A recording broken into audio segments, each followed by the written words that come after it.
नमस्कार दोस्तों, स्वागत है आपका स्टडी आईक्यू में। आज हम लोग एक बहुत ही दिलचस्प विषय पर चर्चा करने वाले हैं। एक इकोनॉमिक कॉन्सेप्ट के बारे में बात करेंगे। थोड़ा सा स्पेक्युलेटिव डिस्कशन रहेगा ये, लेकिन हमारा चर्चा का विषय रहेगा स्टैगफ्लेशन।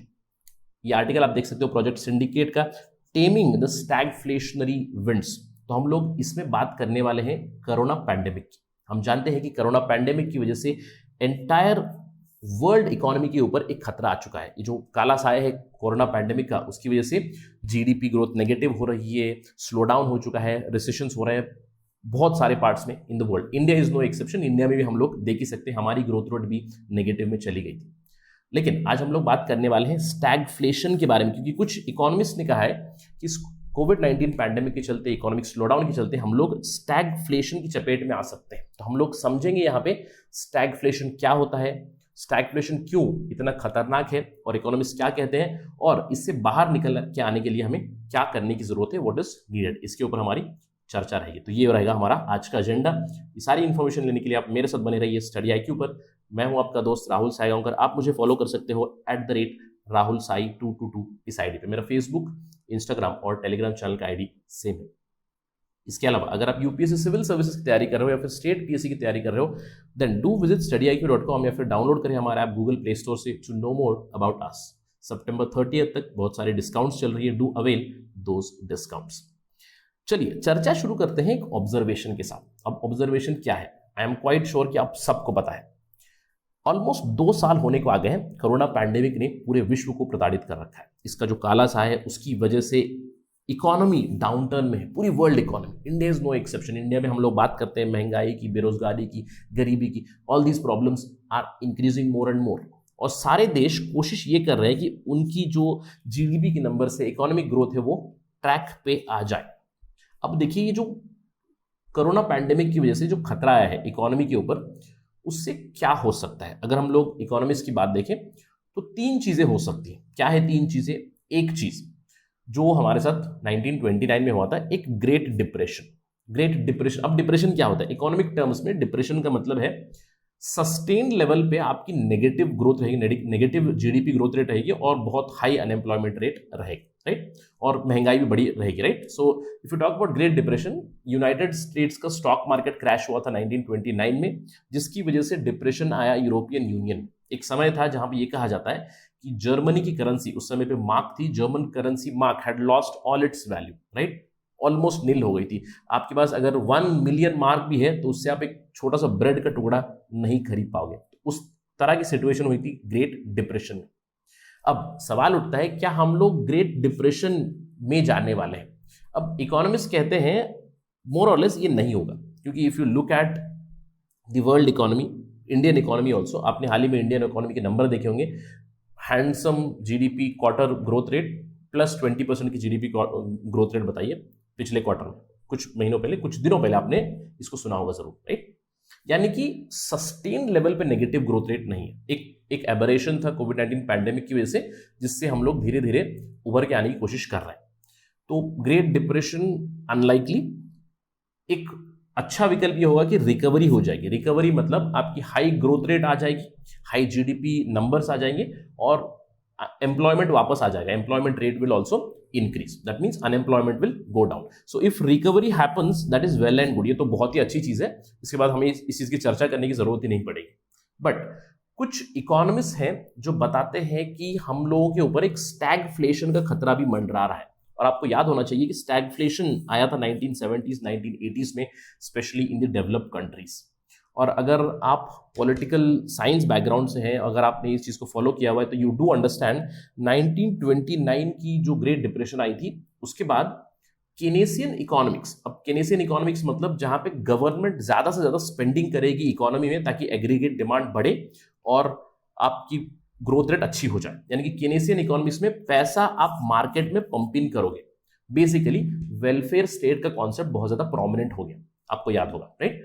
तो ये वेलफेयर स्टेट काफ़ी ज़्यादा पॉपुलराइज भी हो गया, बहुत से साल ये चला भी। यानी कि गवर्नमेंट स्पेंडिंग करता हुआ जा रहा है, लोगों की जेब में पैसा डाल रहा है, इकोनॉमी में पैसा पंप इन कर रहा है और इकोनॉमी चल रही है।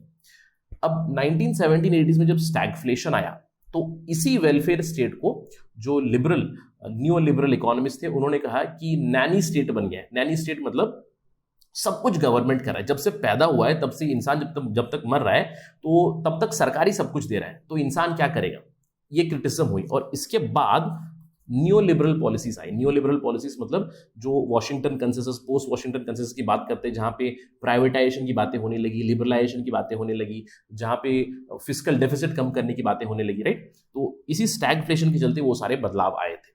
और कुछ इकोनॉमिस्ट कहते हैं कि we might head into a stagflation now also because of COVID-19 pandemic, right? कुछ इकोनॉमिस्ट अभी क्यों कहते हैं और स्टैगफ्लेशन होता क्या है।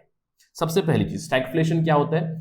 स्टैगफ्लेशन को आइडेंटिफाई करने के लिए आपको जीडीपी जो ग्रोथ रेट या फिर इकोनॉमी ग्रोथ होगी वो नेगेटिव होगी, या फिर आई वुड से स्टैग्नेंट, इसी का मतलब है स्टैगफ्लेशन, स्टैग्नेंट ग्रोथ रेट, और इन्फ्लेशन आपकी महंगाई बढ़ी रही है कंटिन्यूअसली। और इन दोनों के साथ जब आप क्लब कर दोगे आपकी अनएम्प्लॉयमेंट यानी कि बेरोजगारी, ये बेरोजगारी कंटिन्यूअसली बढ़ती हुई जाएगी। इन तीनों का कॉम्बिनेशन बन जाता है स्टैगफ्लेशन, और सस्टेन्ड लेवल पे, राइट। इकोनॉमिक ग्रोथ नेगेटिव में या फिर almost constant, stagnant economic growth, inflation बढ़ रहा है, महंगाई बढ़ती हुई जा रही है और अनएम्प्लॉयमेंट रेट बढ़ता हुआ जा रहा है। ये जो ट्रियो है, जो यानी कि तीनों का जो ये मिली भगत चीज है, economic growth slow down, inflation और अनएम्प्लॉयमेंट, बहुत ही खतरनाक चीज है, राइट। क्यों? क्योंकि जब इन्फ्लेशन रेट हाई जाती है तो जनरली फिलिप्स कर्व ये कहता है कि अनएम्प्लॉयमेंट रेट घटेगा, लेकिन स्टैगफ्लेशन में ये रिवर्स हो जाता है। ये फिर से नियो लिबरल इकोनॉमिस्ट ने ही प्रूव किया था। ये क्यों इतना खतरनाक है? क्योंकि देखिए, अगर मैं सरकार हूं, अगर आरबीआई हूं, मैं सरकार हूं, तो मैं इन्फ्लेशन रेट, महंगाई अगर बढ़ रही है तो महंगाई कम करने के जो स्टेप्स लूंगा, तो महंगाई कम करने जाऊंगा तो अनएम्प्लॉयमेंट और बढ़ने लगेगी, तो मैं कैसे इसको रिजॉल्व करूंगा। और अगर स्टैगफ्लेशन एक बार इकोनॉमी में उतर आया तो उससे उभरना काफी मुश्किल हो जाता है। और अगर हम लोग उभरेंगे भी तो मैं कहूंगा इकोनॉमिक टर्म्स में, नंबर्स में हम लोग कम से कम 5 से 10 साल पीछे उभरेंगे, राइट। इन द सेंस पीछे, in the sense in terms of your growth rate. अब समझ लीजिए आपके पास आज 1 लाख रुपए पड़ा हुआ है, 10 साल बाद भी अगर वो 1 लाख ही रह गया तो उसका यूज नहीं है, इट हैज नॉट ग्रोन। तो कुछ इस तरह की ग्रोथ होगी even if we come out. So stagflation would be very very costly, और उसको इरेडिकेट करना काफी मुश्किल होगा in terms of budget also, क्योंकि आप बजट डेफिसिट्स में जाओगे कंटिन्यूसली, और in terms of social terms also. चलिए इसको समझते हैं, कैसे इसको समझ सकते हैं हम लोग, कैसे एक्सप्लेन करते हैं इकोनॉमिस्ट इस चीज को। अगर हम लोग इकोनॉमिस्ट की बात करें, स्टैगफ्लेशन का खतरा अभी फिलहाल बहुत ज्यादा सीरियस है। अब ये क्यों? देखिए, पिछले 1 से 1.5 सालों में अगर आपने इकोनॉमिक डिटेल्स को फॉलो किया है, कोविड-19 पैंडेमिक आया, कोविड-19 पैंडेमिक की वजह से लॉकडाउन्स आए, लॉकडाउन की वजह से बहुत से लोगों की नौकरियां गई, स्पेंडिंग आपको करनी है, राइट। तो क्या हुआ, सरकार ने क्या किया, सरकार ने पैसा पंप इन किया इकोनॉमी में। प्रधानमंत्री गरीब कल्याण योजना, दूसरी योजनाएं आई, डायरेक्ट बेनिफिट्स ट्रांसफर हुई, लॉकडाउन में मदद करने के लिए बहुत सारा पैसा पंप इन कर दिया टू हाउस होल्ड्स, डायरेक्टली उनके अकाउंट में डाले गए, राइट। अनएम्प्लॉयमेंट बेनिफिट हो जो भी हो वो डाले गए, not just in India but in many other countries, right. लेकिन जब ये रुकेगा, व्हेन दिस स्टॉप्स, यानी कि पैसा आना जब रुकेगा, अगर आप प्रधानमंत्री गरीब कल्याण योजना की बात कीजिए, पिछले साल if I am not wrong अप्रैल, मई, जून, जुलाई तक अगर ट्रांसफर किया होगा, उसके बाद रुक गया, उसके बाद क्या होगा, उसके बाद economy has to run on its own. But economy अगर स्टैगफ्लेशन में जा चुकी है तो ग्रोथ नहीं हो रही है, इन्फ्लेशन बढ़ रहा है और आपकी अनएम्प्लॉयमेंट रेट अभी भी बहुत ज्यादा है। इन सब चीजों क्या होगा जब सरकार मदद नहीं कर पा रही है, और सरकार की मदद करने की कैपेबिलिटी भी लिमिटेड ही है। अगर मदद नहीं कर पा रही है, जो हाउस होल्ड्स ने जमा किया था पैसा, आपकी जो सेविंग्स होगी, आपका जो पैसा होगा, सरकार ने जो दिया है वो इंक्लूड करके भी फिर आप उस कैश बफर में से खर्च करना शुरू कर दो। अगर लोगों के पास पैसा कम है तो इकोनॉमी में कैसे इन्वेस्ट करेंगे, सवाल उठ गया। अब ये तो हो गई आपकी डिमांड साइड की प्रॉब्लम, यानी कि आपकी डिमांड उतनी नहीं बढ़ेगी, आपके पास उतने पैसे नहीं है तो आपका डिमांड कैसे बढ़ेगा, करेक्ट।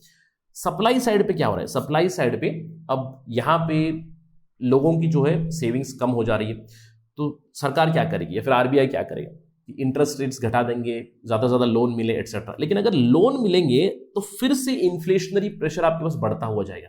यही है वो कॉम्प्लिकेटेड सिचुएशन कि अगर आप इन्फ्लेशन से लड़ने जाओ तो पैसा आपको पंप इन करोगे, इन्फ्लेशन और बढ़ेगा, नौकरियां डेवलप करनी पड़ेंगी, ये नहीं हो रहा है, तो you get into a vicious cycle. तो अगर आप उभर भी जाओगे 5 साल बाद, 10 साल बाद, तो कैसा सिनारियो होगा? एक सिनारियो होगा, इकोनॉमिस्ट कहते हैं it would be a low growth scenario, it would be low inflation, क्योंकि आपने पैसा डाला है, लो इन्फ्लेशन सिनारियो आगा 10 साल बाद, और इंक्लूसिव ग्रोथ नहीं होगी, लेस इंक्लूसिव ग्रोथ होगी। यानी कि एक्सक्लूसिव ग्रोथ हो सकती है बिकॉज ऑफ दिस स्टैगफ्लेशन। जैसे कि मैंने आपको उदाहरण बताया कि आज आपके पास 1 लाख रुपए है और 10 साल बाद भी 1 लाख रुपए, that is not growth, and that kind of the growth would be expected in future. तो ये स्टैगफ्लेशन इतना सीरियस है और इसको रिजॉल्व करने के लिए सबसे पहले अगर इसकी टेंडेंसीज भी दिखाई दे रही है तो हमारे पॉलिसी मेकर्स को सबसे पहले इसको एक्नॉलेज करना पड़ेगा और 3 फ्रंट्स पे लड़ने की जरूरत है। मैंने आपको बताया 3 फ्रंट्स पे, किस पे? एक हो गई आपकी जीडीपी नंबर्स, इसको बढ़ाना है, साथ ही साथ आपको इन्फ्लेशन को आपको कंट्रोल में रखना है, और मेन इंपॉर्टेंट चीज है आपको अनएम्प्लॉयमेंट रेट घटाना है, और इन तीनों को साथ में करना है। अगर केवल इन्फ्लेशन पे फोकस कर देंगे then you might see the GDP numbers growing but unemployment rate कम होगा, एक्सक्लूसिव ग्रोथ होगी। तो our policy makers need to understand that as soon as stagflationary tendencies are being seen, तो उसका solution जल्द से जल्द निकालने के लिए अभी से तैयारी करनी पड़ेगी। Let us hope that our policy makers are ready for these changes going into future. Do let me know your thoughts about this. Do you think that the world is heading towards stagflation? Whether India is heading towards stagflation? Do let me know this in the comment section. With that, let me end my discussion. Thank you for watching. Jai Hind.